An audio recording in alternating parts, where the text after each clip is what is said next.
Good morning student. अभी तक हम चैप्टर 3 पढ़ रहे थे मैथ का। आज हम उसका न्यू टॉपिक स्टार्ट करेंगे, वो है चांस एंड प्रोबेबिलिटी।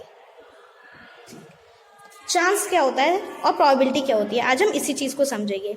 सबसे पहली बात, हम चांस को इस तरीके से समझ सकते हैं, जो कि हम डेली लाइफ में बोलते हैं वर्ड्स चांस। इसका मीनिंग क्या है? जो काम हो सकता है, हम एक उम्मीद लगाते हैं कि ये काम हो जाएगा। जैसे कल बारिश हो सकती है, तो उम्मीद है कि बारिश हो जाएगी, ये चांस है हमारा। इंडिया कल मैच जीत जाएगी, तो ये भी हमारा चांस है कि इंडिया मैच जीत सकती है। बहुत सारे ऐसे चांस भी होते हैं जो कभी पॉसिबल नहीं हो सकते। जैसे अगर हम कहें सन जो है वो वेस्ट से निकलेगा, तो कभी सन वेस्ट से निकल ही नहीं सकता, तो ये एक इम्पॉसिबल चांस है। तो चांस को हम इसी तरीके से डिस्क्राइब कर सकते हैं, जो चीज हो सकती है या हम उम्मीद कर रहे हैं, दैट इज चांस।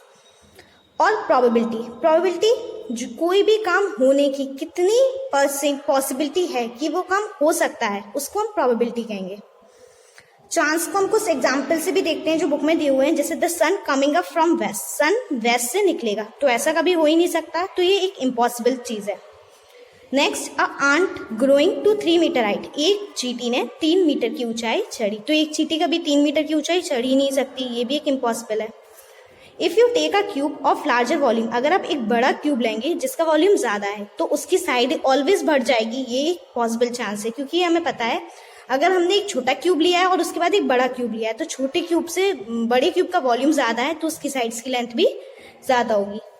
ऐसे ही अगर आप एक सर्कल लेते हैं जो बड़ा है, तो उसकी डायमीटर भी बड़ी ही होगी, तो ये भी एक पॉसिबल चांस है। चांस को समझने के लिए आप ऐसे भी ले सकते हैं, जैसे ये मेरे पास एक कॉइन है, इसमें एक हेड होता है और ये टेल होता है, ये हेड और ये टेल। अगर मैं इसको टॉस करूं, तो अगर मैंने इसको ये टॉस किया तो ये हेड आया, तो ये चांस था। हम पहले उम्मीद लगा सकते हैं कि मैं टॉस करूं तो इस पे क्या आएगा, मैंने उम्मीद लगाई कि हेड आएगा, तो ये मेरा एक चांस है। आपको मुझे लगता है समझ में आ गया होगा। मैं प्रोबेबिलिटी बताती हूँ। प्रोबेबिलिटी क्या है? जैसे ये कॉइन है, इस पे 2 फेस हैं, एक ये हेड और एक ये टेल, तो इसमें जो टोटल आउटकम्स हो गए वो है 2। मतलब 2 ही चीज आ सकती है, या तो हेड आ सकता है या टेल आ सकता है, इसके अलावा कोई और चीज तो पॉसिबल नहीं है। तो इसके यहाँ पे टोटल आउटकम्स हो गए 2। लेकिन जब मैं इसे टॉस करूंगी तो आएगा तो एक ही। जैसे मैंने अभी टॉस किया, तो इसमें देखो आप टेल आया है। तो अगर मैं पूछूं टेल आने की प्रोबेबिलिटी क्या है, तो उसके लिए आप फॉर्मूला लगाएंगे, number of favourable outcomes upon total outcomes. अब फेवरेबल कितना, मुझे टेल लाना है, तो इस कॉइन में कितने टेल हैं? अभी एक टेल है, तो एक ही आएगा, यानी कि 1 हो गया। और टोटल आउटकम्स कितने हैं? 2 हैं, तो 2 हो गया। इसको हम कॉपी पे भी देख सकते हैं। जैसे हम फॉर्मूला क्या लिखेंगे प्रोबेबिलिटी के लिए, नंबर ऑफ फेवरेबल आउटकम्स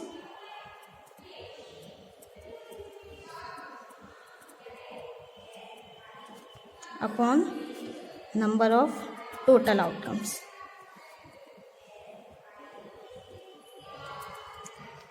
अगर मैंने कॉइन टॉस किया था, तो उसमें 2 टोटल आउटकम्स हैं, तो नंबर ऑफ टोटल आउटकम्स कितने हैं, और नंबर ऑफ फेवरेबल आउटकम्स कितने हैं टेल आने के लिए। अब एक बात और है यहाँ पर कि फेवरेबल मतलब क्या होता है। फेवरेबल मतलब होता है जितने हमें चाहिए। जैसे मैंने ये कॉइन टॉस किया था, तो यहाँ कॉइन में 2 फेसेस थे, तो ये इसके टोटल हो गए। लेकिन मुझे अभी हेड के लिए ही प्रोबेबिलिटी निकालनी है, तो जो हेड है यहाँ वो हमारा फेवरेबल है, क्योंकि हमें केवल हेड के लिए ही प्रोबेबिलिटी निकालनी। तो फेवरेबल मतलब हो गया जिसके फेवर में हमें निकालनी है, जिस चीज के लिए हमें प्रोबेबिलिटी चाहिए, उसे हम फेवरेबल कहेंगे। अब ये देखो, ये मैं कॉइन टॉस करती हूँ, तो देखो अगर मैं कहती हूँ मेरा जो फेवरेबल आउटकम्स है वो मुझे हेड चाहिए, तो मैं टॉस करती हूँ, हेड आया, तो हेड आने की कितनी प्रोबेबिलिटी थी? हेड तो एक ही आया ना, ये तो है नहीं टेल भी आ गया, साथ में हेड भी आ गया। कॉइन एक टॉस किया तो एक बार में एक ही चीज आएगी, तो number of favourable outcomes head आने के लिए कितना है? 1। एक ही बार हेड आ सकता है, लेकिन टोटल कितनी चीज है हम पे? 2, तो 2 में से 1 आएगा, तो इसलिए फेवरेबल आउटकम्स हमारा 1 हो गया हेड के लिए। तो प्रोबेबिलिटी क्या हो गई हेड के लिए, तो मैंने हेड लिख दिया, probability for head, number of favourable outcomes 1 और टोटल 2, तो हेड के लिए प्रोबेबिलिटी हो गई हमारी 1/2। ऐसे ही आपकी बुक में अब ये क्वेश्चन दिए हुए हैं एक्सरसाइज में, वो आपकी बुक में ये एक्सरसाइज 3.4 में कुछ क्वेश्चंस दिए हैं जिसमें आपको निकालना है। फर्स्ट क्वेश्चन में बताना है ये चीज सर्टेन टू हैपन है, इम्पॉसिबल है, can happen but not certain. मतलब सर्टेन टू हैपन मतलब निश्चित ही होगी, ऐसा नहीं है कि ये ना हो। सर्टेन टू हैपन का मतलब है जो काम फाइनल डेफिनेट है, हम श्योर है कि ये काम हमारा होगा ही होगा, वो चीज कहलाएगी हमारी सर्टेन टू हैपन। इम्पॉसिबल जो हो ही नहीं सकता, जो हम काम कभी कर ही नहीं सकते। जैसे अगर कोई कहे अब नेक्स्ट डे जो है छोटे हो जाओगे, तो आप कभी नेक्स्ट डे छोटे हो ही नहीं सकते, तो ये काम इम्पॉसिबल है। ऐसे ही बहुत सारे काम होते हैं जो इम्पॉसिबल होते हैं, उनको हम कहेंगे इम्पॉसिबल। कुछ चीजें ऐसी होती हैं can happen but not certain, हो सकती हैं पर ये नहीं कह सकते कि निश्चित श्योरली होंगी। जैसे कल बारिश होगी, हम कह सकते हैं हो भी जाए नहीं हो, कुछ भी नहीं कह सकते। तो ये चीज हो गई can happen but not certain, हो भी सकता है और नहीं भी हो सकता है। This is my first question दिया है, you are older today than yesterday. आप कल बड़े हो जाओगे आज से। सही बात है, डेली हम बढ़ते हैं, ये तो है नहीं हम घटते हो, हमारी जो एज है वो इंक्रीज होती है पर डे। तो ये किस तरीके का हो गया, सर्टेन टू हैपन, ये चीज पॉसिबल है, सर्टेन टू हैपन। दूसरा, तो आप कॉपी में अपनी में पहले लिखेंगे question you are older today than yesterday, फिर आंसर लिखेंगे सर्टेन टू हैपन। ऐसा होता है क्योंकि निश्चित ही होगा, सर्टेन टू हैपन का मतलब निश्चित, ऐसा ही होता है कि डेली आपकी एज जो है वो बढ़ती है। Second, a tossed coin will land heads up. एक टॉस्ड कॉइन, आपने कॉइन उछाला जो कि क्या हुआ, गिर के हेड आ गया, तो ये चीज हो सकती है, कैन हैपन, हो सकती है बट नॉट सर्टेन, लेकिन फिक्स नहीं है। मैं उछालू अभी अगर ये कॉइन, जैसे मैं अभी ये कहूँ a tossed coin will land head up, मैं इसे उछालू तो हेड आए, तो जरूरी थोड़ी तो नहीं, अब मेरा तो आ गया, लेकिन मैं फिर उछालू अब नहीं आया, तो ये चीज पॉसिबल नहीं है कि आ भी सकता है और नहीं भी आ सकता है। तो can happen but not certain. Third है अ डाई व्हेन टॉस। एक डाई को जब उछाला जाए तो उस पर 8 आ जाए टॉप पर। आप खुद जानते हो एक डाइस होता है, अभी मेरे पास है नहीं, मैं आपको बता देती हूँ। एक डाइस होता है, उस पर 6 नंबर ही होते हैं, 1 2 6, 1 2 3 4 5 6। अब डाइस पे 8 नंबर ही नहीं है तो टॉस करने पर 8 आएगा ही नहीं, तो ये चीज इम्पॉसिबल है, हो ही नहीं सकती। नेक्स्ट ट्रैफिक लाइट जो है हमें ग्रीन दिखेगी। अब ये जानते हैं 3 कलर की होती है traffic light, red green yellow, तो कुछ भी हो सकता है, तो कैन हैपन, हो सकता है लेकिन फिक्स नहीं है कि होगा ही होगा। Tomorrow will be A cloudy day, कल का दिन क्लाउडी होगा, ये भी बात हम कह नहीं सकते कि होगी ही होगी, निश्चित नहीं है, श्योर नहीं है, हो भी सकती है और नहीं भी हो सकती। तो can happen but not certain, तो आप इनके आंसर अपने आप लिखेंगे। नेक्स्ट क्वेश्चन है देयर आर 6 मार्बल। 6 मार्बल एक बॉक्स में विद नंबर, उन पे 1 to 6 तक नंबर लिखे हुए हैं हर किसी पे, मतलब 6 मार्बल है, उन पे 1 2 3 4 5 6 ऐसे 6 नंबर लिखे हुए हैं। अब देखो इसमें हमसे फर्स्ट क्या पूछा है, what is the probability of drawing a marble with number 2। क्या प्रोबेबिलिटी होगी मार्बल पे अगर नंबर 2 आए। तो मैंने आपको बताया हमारे पास 6 मार्बल है और हमें किसके लिए प्रोबेबिलिटी निकालनी है, नंबर 2 के लिए। तो हमारा फेवरेबल आउटकम कितना हो गया, फेवरेबल आउटकम हो गया हमारा नंबर 2। तो हम वही फॉर्मूला लगाएंगे फिर से, probability equal number of favourable outcome